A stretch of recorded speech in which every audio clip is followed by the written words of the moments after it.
जय जगन्नाथ जय श्रीराम समस्त को केमती अच्छा आपण मैंने आशा करमती भल थे। आज कंटेंट हूँ कौन समस्यार समाधान। तो भिडियो स्टार्ट करिया पूर्व चलो आगे इंट्रो नहीं जावा भिडियो स्टार्ट करिया।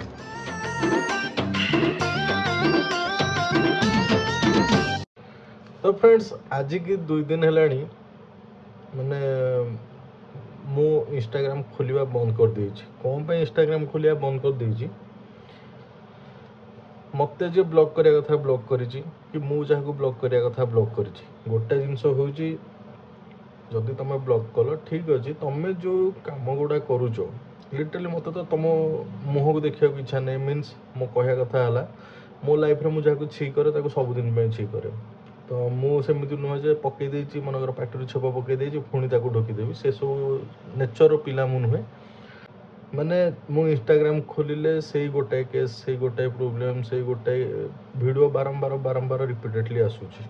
तो जेहेतु रिपीटेडली आसूँ मु लास्ट 2 दिन हम फोन खोली नी इंस्टाग्राम आज मुझे जस्ट 12टा 12:30 बेलू मुझे मोबाइल खोल इंस्टाग्राम तो इंस्टाग्राम खोल बेलू पुणी से कंटेंट ऊपर गोटे भिडियो आसे दैट टू भी मत जड़े नुह पाखापाखि 8 ରୁ 10 जन माने मोर ऑडियंस माने जो ने मोर फॉलोअर्स अच्छा से मैंने मेसेज कर भाई तुम आरी ऊपर किसी गोटे पार्टी फिटाओ से मैंने भूल कले माने प्रथम कथा मिछ कहीकि भूल कर पुणी से भिडटा को डिलीट कर अकाउंट रु पुणी गोटे सिंपाथी नापी गोटे भिड कर तो मुझे तो डायरेक्ट सब कथा इंस्टाग्राम रे कही होनी कि मेसेज भी करी होनी। तो ओवरऑल मेसेज पढ़ी मुझे कहली ना बाबद गोटे भिड बनईदेवाटा बेटर हम। तो फ्रेंड्स एक्चुअली मु गोटे भिड बनई लास्ट ईयर आपण मैंने देखी थे मो चैनल रे। तो जो टाइप हादसा मो सहित घटी मीन्स माने मु आपको जमी कहूँ कि मुझे भी स्टोरी से कही जहाँ भी जिनस मो सहित घटी जहाँ भी डिस्क्राइब आप सहित करी से जिनसा आपने देखी भितर मत बहुत पॉजिटिव कमेंट्स आसाला आ बहुत नेगेटिव कमेंट्स भी आसाला।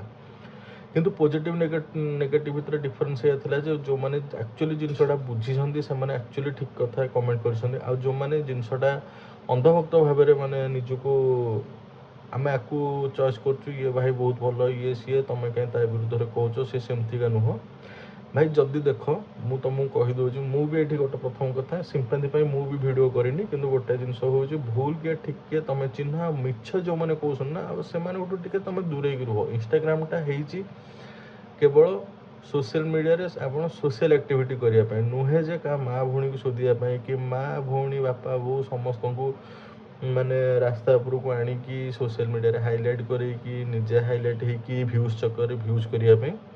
तो गोटे जिनस है कौन तो मुझे जिनसा जो आज देखिली 2 दिन पूर्व वीडियो चलता जो भाई रागिशंती भाउज पलि जाइछंती दियर कांदिकी गड़ुछंती।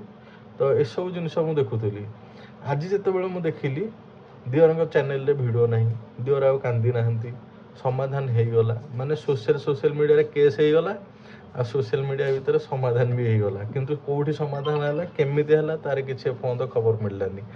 तो ठीक अच्छे जदि भी खबर मिललानी तुम्हें जहाँ भी गोटे जानी कारण तुम भाया छुआ मैंने ही जो भाया स्लैंग्स लैंग्वेज यूज करी स्लैंग्स बिहेवियर यूज करी कि तुम जो भाया माने ट्रेंड को फॉलो करी माने किछटा जो 10वीं फेल +2 फेल पिला मानू जो सब मोहरा करी निज फॉलोअर्स बनई से जिनसा आम भी जाचु कारण आम से देखीचु भी है कार को टैलेंट अच्छी किए केमिति करें किए केमिति आग को जापे से सब जिनस भी आम जाचु आउ लिटरली ये सब जिनस मु बढ़िया गोटे भिड आनी था भाविली।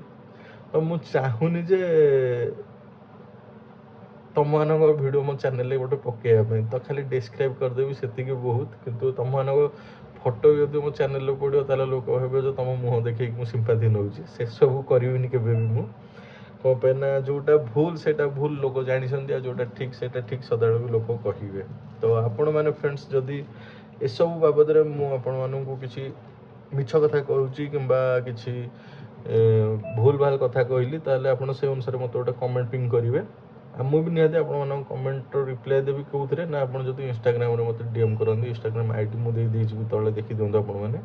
କିନ୍ତୁ ଗୋଟେ ଜିନିଷ ହେଉଛି, ଯଦି ଆମେମାନେ ତ ବହୁତ ବାହାର ଲୋକ, ଯଦି ନିଜ ସ୍ତ୍ରୀ ନିଜ ସ୍ୱାମୀ ଉପରେ ଭରସା କରିପାରୁନି, ତାହେଲେ ଆମେ ଯେଉଁ ଟାଇମ୍ରେ ଆମେ ତ ନୁହଁ, ମୋ ଟାଇମ୍ରେ ଯେଉଁ ଟାଇପ୍ର ହାଦସା ଘଟିଥିଲା କି ମୋ ସହିତ ଯେଉଁ ଗେମ୍ ପ୍ଲେ ହେଇଥିଲା, ସେଇ ଗେମ୍ ପ୍ଲେଟା କେତେ ଦୂର ଠିକ୍ ଥିଲା ଆଉ କେତେ ଦୂର ଭୁଲ ଥିଲା, ସେଇଟା ଆପଣମାନେ ଦେଖିବେ। ଆଉ ଯଦି ବି ସେ ଭିଡ଼ିଓ ଦେଖିନାହାନ୍ତି, ସେ ଭିଡ଼ିଓର ଗୋଟେ ଲିଙ୍କ୍ ଆପଣଙ୍କୁ ଆଇ ବଟନ୍ରେ ମିଳିଯିବ କିମ୍ବା ଲାଷ୍ଟ ଡେସ୍କ୍ରିପ୍ସନ୍ରେ ଲିଙ୍କ୍ ବି ମିଳିଯିବ, ନହେଲେ ଭିଡ଼ିଓ ଉପରେ ବି ଶୋ କରିବ। ଆପଣମାନେ ଲିଙ୍କ୍ରେ ଟଚ୍ କରିକି ସେ ଭିଡ଼ିଓ ଦେଖିପାରିବେ, ସେଇ ଘଟଣାଟା କ'ଣ ଘଟିଥିଲା। ସେଇଟା ତ ଗୋଟେ ପଇସା ପତ୍ର ମ୍ୟାଟର୍ ଥିଲା, ଆଉ ଏଇଟା ଗୋଟେ ରହିଲା ଫ୍ୟାମିଲି ମ୍ୟାଟର୍। କିନ୍ତୁ ଫ୍ୟାମିଲି ମ୍ୟାଟର୍ ଭିତରେ ଗାଇସ୍ ମୁଁ ଗୋଟେ କଥା, ଏତେ ହସ ଲାଗୁଛି ମୋତେ,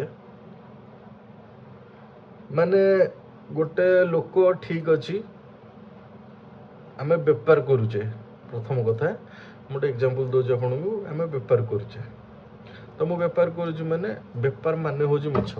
କାରଣ ଆମେ ଏଠି 2 ପଇସା କମେଇବା ପାଇଁ ବସିଛେ, ଆଉ 2 ପଇସା କଷ୍ଟମରଠୁ ନେବା ପାଇଁ ବସିଛେ। ସେ ଜାଗାରେ ମୁଁ ହୁଏ, ତମେ ହଉ, ତମେ 5ରେ କିଣିକି 7ରେ ବିକ, 5ରେ କିଣିକି 15ରେ ବିକ, କି ଯାହା ବି କର, ବେପାର ହେଉଛି ମିଛ ହେଲା। ତ କଷ୍ଟମରକୁ ବି ତୁମେ ସତ କହିକି ବି ବିକ୍ରି କରିପାର ଯେ ନାଇଁ ଆଜ୍ଞା ମୁଁ ଏତିକି 5 ଟଙ୍କାରେ କିଣିଛି, 7 ଟଙ୍କାରେ ବିକୁଛି, ମୁଁ 2 ଟଙ୍କା ଆଜ୍ଞା ପାଇବି। ତାପରେ କଷ୍ଟମର ଆପଣଙ୍କୁ ରେଟ୍ ଛିଡ଼େଇବ କି ଯାହା କରିବ। କିନ୍ତୁ ଗୋଟେ ଜିନିଷ ହେଉଛି, ମିଛଟା କେଉଁଠି କୁହାଯାଏ? ମିଛ କୁହାଯାଏ ଯେଉଁଠି ଆପଣଙ୍କର ସମ୍ପର୍କ ନଥିବ, କି ଆପଣଙ୍କୁ କେହି ଚିହ୍ନି ନଥିବେ, ଜାଣିନଥିବେ, ଆପଣ ଏଠି ମିଛ କହିକି ବର୍ତ୍ତି ପାରୁଥିବେ, ସେଇ ଜାଗାରେ ମିଛ କୁହାଯାଏ। ତା ବୋଲି କ'ଣ ନିଜ ଘରେ ନିଜ ସ୍ତ୍ରୀ କି ନିଜ ବାପା ମାଆଙ୍କୁ ମିଛ କୁହାଯାଏ ଯେ ନାଇଁ ମୁଁ ମିଛ କହୁଛି, ମୁଁ ଇଏ କରିନି? ପୁଣି ତାପରେ ବି ଯଦି ସେଇ କଥା ବି ରିଲେଟେଡ଼୍ରେ ଇସ୍ୟୁ ଅଛି, ତମେ ଗୋଟେ କଥା କହିଥିଲ କ'ଣ, ମୋ ପୁରୁଣା ଏକ୍ସ ଥିଲା, ମୋ ପୁରୁଣା ଏକ୍ସ ତାଙ୍କ ସହିତ କଥା ହେଇଥିଲା, ସିଏ ମୋ ସହିତ ଇଆଡ଼ୁ ସିଆଡ଼ୁ କଥା କହିଥିଲେ, ପୁରୁଣା କଥା ଥିଲା, ପୁରୁଣା ଏକ୍ସ ତମକୁ କହିଥିଲେ, ଏକ୍ସଙ୍କ କଥା ନେଇକି ତମ ସ୍ତ୍ରୀ ରିଆକ୍ଟ କଲେ, ଆଉ ତମ ସ୍ତ୍ରୀ ରିଆକ୍ଟ କରିସାରିଲା ପରେ ତମେ ପୁଣି କହିଲ ଯେ ଆଉ ସେମିତି ପୁରୁଣା ପାଷ୍ଟ ଲାଇଫ୍ ଥାଏ। ଠିକ୍ ଅଛି, ତମେ ବି ତ ଜାଣିଥିଲ ନା କି ତମ ସ୍ତ୍ରୀଙ୍କର ବି ଗୋଟେ ପାଷ୍ଟ ଲାଇଫ୍ ଅଛି ବୋଲି, ନା ସେ କଥା ବି ଜାଣିନ? ସମସ୍ତଙ୍କର ପାଷ୍ଟ ଲାଇଫ୍ କିଛି ନା କିଛି ଥାଏ, ଆଉ ସମସ୍ତେ ପାଷ୍ଟରୁ କିଛି ଥାଆନ୍ତି, ଆଉ କିଛି ପାଷ୍ଟରେ କିଛି କାହାଣୀ ରହିଯାଇଥାଏ। ତ ଯଦି କାହାଣୀ ତକ ଧରିକି ଚାଲିବ, ତାହେଲେ ତୁମେ ଆଗକୁ ବଢ଼ିପାରିବନି। ସଦାବେଳେ ଆଗକୁ ବଢ଼ିବା ପାଇଁ ଚେଷ୍ଟା କର, କାରଣ ଆଗରୁ ତୁମେ ବ୍ୟାଚଲର୍ ଥିଲ, ବାହାସାହା ହେଇନଥିଲ, ଏବେ ବାହାସାହା ହେଲଣି, ତ ବହୁତ ସାରା ଲୋକ ବି ତୁମକୁ ଭଲ ପାଉଛନ୍ତି। ତ ତୁମେ ଲୋକମାନଙ୍କ ଟ୍ରଷ୍ଟ ସହିତ ଖେଳନି। ଗୋଟେ ଲୋକମାନେ ତୁମ ଉପରେ ବିଶ୍ୱାସ କରୁଛନ୍ତି ଯେ ନାଇଁ ହଁ ତମେ ଗୋଟେ ଇନଫ୍ଲୁଏନ୍ସର, ତୁମେ ଯାହା ଶିଖେଇବ ସେମାନେ ସେୟା ଶିଖିବେ। ମାର୍କେଟରେ ଟ୍ରେଣ୍ଡ ଚାଲିଛି, ଅନୁଭବ ବର୍ଷା ପରଠୁ ଗୋଟେ ଟ୍ରେଣ୍ଡ ଚାଲିଛି, ସେ ଟୁଙ୍ଗୁରୁ ବର୍ଷା ହେଉ, ବୁଲୁଆ ବର୍ଷା ହେଉ, କି ଏକ୍ଜାକ୍ଟଲି ଆହୁରି ବି ଟ୍ରେଣ୍ଡ ପରେ ବି ରାଜକୁମାର ବ୍ଲଗ୍ର ଗୋଟେ ଟ୍ରେଣ୍ଡ ଆସିଥିଲା ଯେ ତାଙ୍କର ଭାଙ୍ଗିଗଲା, ମତଲବ ତାଙ୍କର ବ୍ରେକଅପ୍ ହେଇଗଲା ବୋଲିକି, ଆଉ ତାଙ୍କ ବ୍ରେକଅପ୍ ପରେ ଏବେ ତମର ବି ଗୋଟେ ଟ୍ରେଣ୍ଡ ଆସିଲା। କାରଣ ମୁଁ ଏତିକି ଜାଣିଛି, ଯେତିକି ସୋର୍ସରୁ ବି କହୁଛି, ତୁ ତ ଖୋଲାଖୋଲି କଥା ରାଜକୁମାର ବ୍ଲଗ୍ସକୁ ଫଲୋ ହିଁ କରୁ। କ'ଣ ପାଇଁ ନା ଆ ପୂର୍ବରୁ ଗୋଟେ ଭିଡ଼ିଓ ଆସିଥିଲା, ଯେତେବେଳେ ରାଜକୁମାର ବ୍ଲଗ୍ସର ଫାଷ୍ଟ ଘୋଷ୍ଟ ଏପିସୋଡ଼ କରିଥିଲା ୟୁଟ୍ୟୁବରେ, ଯତନ ନଗରିଆ ସାୟଦ କେଉଁଠି ଗୋଟେ, ତ ତୁ ଜଣକୁ ପ୍ରମିଟେଡ଼ କରିକି ତାଙ୍କୁ ନେଇକି ଯାଇଥିଲୁ ତ ସେଥିରେ ଘୋଷ୍ଟ ଭିଡ଼ିଓ କରିବା ପାଇଁ। ତୁ ବି ନିଜେ ବୁଲିଥିଲୁ, କଣ୍ଟେଣ୍ଟ ମୋର ମନେ ଅଛି। ଆଉ ଯଦି ତାଙ୍କର ବ୍ରେକଅପ୍ ପରେ ତୁ ତୋର ନିଜ ବାହା ହେଇ ସାରିଲା ପରେ ବ୍ରେକଅପ୍ ତିଆରିକି ଷ୍ଟୋରି ବାହାର କରିବୁ, ଯେଉଁଟା କିଛି ଲଜିକ୍ ନାହିଁ, ମିଛରେ ଲୋକଙ୍କୁ ବୋକା ବନେଇବୁ, ତ ଠିକ୍ ତୁ ସେମିତି ଲୋକମାନଙ୍କୁ ବୋକା ବନା, ଲୋକମାନେ ବି ସେମିତି ବୋକା ବନନ୍ତୁ। ଆଉ ତୁ ବି ଆଗକୁ ବଢ଼, ଲୋକମାନଙ୍କୁ ବି ନେଇକି ବଢ଼। ଲୋକମାନେ ଏମିତି ତ ହସରେ ହସନ୍ତୁ, ଏମିତି ତ ଦୁଃଖରେ କାନ୍ଦନ୍ତୁ, ଏମିତି ତୋତେ ବି ସୋସିଆଲ୍ ମିଡ଼ିଆରେ କମେଣ୍ଟ କରନ୍ତୁ। ଆଉ ବଢ଼ିଆ ବଢ଼ିଆ ଭିଡ଼ିଓ ବି ତୋ ନାଁରେ ବନା ହେଉଛି, ସବୁ ପହଞ୍ଚୁଛି, ଭାବିନି। ତ ନିଜର ଇଜ୍ଜତ ସଦାବେଳେ ଜଗ, ଆଉ ନିଜର ସମ୍ମାନ ସଦାବେଳେ ଜଗ। এই 2ଟା ଜିନିଷ ଜଗିଲେ ମଣିଷ ଆଗକୁ ବଢ଼ିବ। ସବୁ ଜାଗାରେ ସତ କହିବା ଶିଖ। ଗୋଟେ ଭାଇ ତରଫରୁ ଏତିକି ମୋର କହିବାର ଥିଲା, ତ ମୁଁ କହିଦେଲି। ଆଉ ଫ୍ରେଣ୍ଡସ୍, ଯେଉଁମାନେ ବି ମୋ କଥାକୁ ଆପ୍ରିସିଏଟ୍ କରୁଛ, ସେଇମାନେ ଭିଡ଼ିଓ ଗୋଟେ ଲାଇକ୍ କରିଦିଅ, ଆଉ ଗୋଟେ କମେଣ୍ଟରେ ନିହାତି ଜଣାଅ ମୋ କହିବାଟା ଠିକ୍ ଥିଲା ନା ଭୁଲ ଥିଲା। ଆଉ ଦୟାକରି ଅନ୍ଧଭକ୍ତମାନଙ୍କୁ କହୁଛି, ଆଉ ଅନ୍ଧଭକ୍ତମାନେ ଏବେ ଏପର୍ଯ୍ୟନ୍ତ ସୁଦ୍ଧା ତୁମେ ଚେତାବନୀ ପାଇଲଣି ନା ପାଇନ? ଯଦି ପାଇନ, ମାଡ଼ି ଚାଲ। ରହିଲି ଗାଇସ୍, ଜୟ ଜଗନ୍ନାଥ, ନମସ୍କାର। ପୁଣି ଦେଖା ହେବ ଗୋଟେ ନୂଆ ଦିନର ନୂଆ ଭିଡ଼ିଓରେ। ଆଉ ଆଜିର ଭିଡ଼ିଓଟି ଏତିକି, ପୁଣି ଦେଖା ହେବା, ବାଏ ବାଏ।